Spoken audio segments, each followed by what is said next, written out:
Every great collection of phonographs needs to have one of these, a tinfoil phonograph. These date back to the earliest days of sound recording. In 1877, after Thomas Edison invented the first device to record and reproduce sound, others were interested in testing it out for themselves. So different companies came up with different machines that could do the same thing based on Edison's design. One of those companies was in France and was called Fondain. That company was sort of an early pioneer in tinfoil recording, but the company didn't last very long and went bankrupt in 1881. This machine from that era dates from 1880. It is a Ducretet, and it's labeled on the rim here, and you'll see it when I get close up, Ducretet et Lejeune. This machine is very similar to the Fondain. In fact, this company basically copied what Fondain was doing. And in fact, so closely that when Fondain went bankrupt, the parts were sold or acquired by Ducretet, and they were sort of interchangeable. So you'll see different machines that look exactly like this, but they'll have different company names on them. The way a tinfoil phonograph works is there's a diaphragm here. I'm going to bring you in close and we'll show it. And the needle, as you speak into here, is vibrating like this.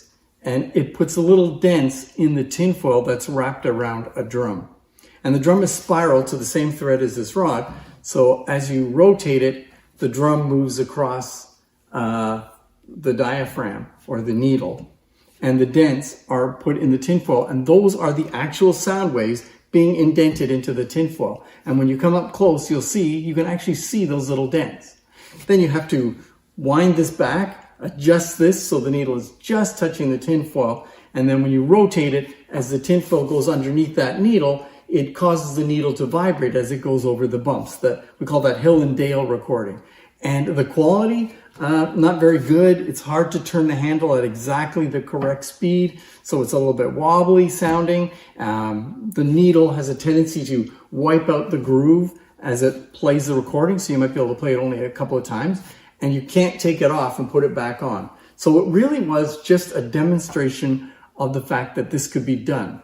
But it was left to a few others to get the ball rolling to find a more permanent way of doing that. And that was Alexander Graham Bell, who started the Volta Laboratories and made the next step, to which Edison responded with the invention of his wax cylinder.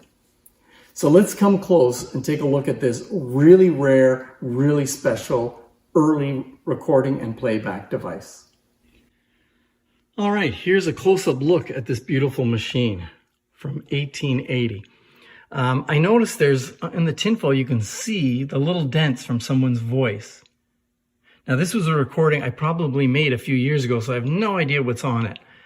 One of the tricks back then was to make sure that the person, when you demonstrate this, you would record what you were going to say in front of them so they knew what to expect to hear. That made it a lot easier to decipher what was being heard. Since you weren't here when I recorded this, it's going to be really hard to figure out what is being said. So I'm going to make a video later showing a recording made on a tinfoil machine, so it'll be better. But we're just going to give this a try. So I got to move this, take out that little piece of rubber that separates it a little bit. I'm going to play a bit, and we'll see if we can hear anything.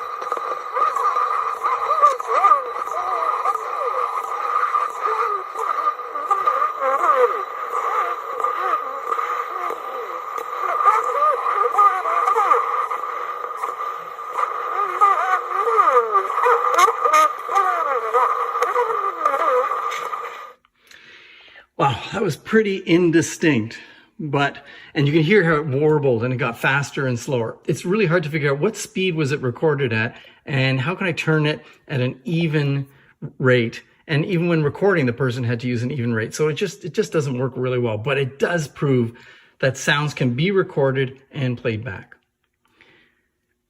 This is kind of a small machine. The mandrel on it is 3.5 inches, so that's pretty small for a tinfoil phonograph.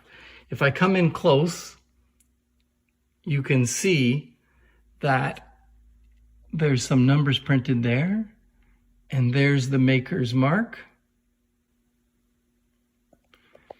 The way it works is you rotate the mandrel, and when you want to bring it back, you can undo this when you want to move it and push that down, and that allows you to move this as much as you want. Oops, got to move this out of the way.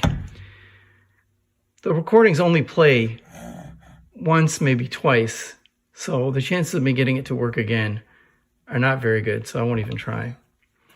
So these things have to be adjusted within a micron.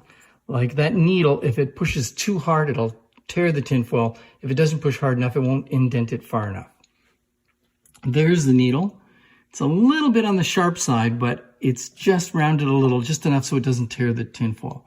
The diaphragm is thin metal, and that post there is where the adjuster goes just to adjust how close it is to the mandrel. So a quarter turn or an eighth of a turn is a lot on this, and so you want to turn it just the finest amount. You can see there are adjusters for adjusting left and right because you got to get the needle right in that groove. Tiny little machine, but a very important and very beautiful piece to have in any collection. I wish I could put it in my collection, that's for sure.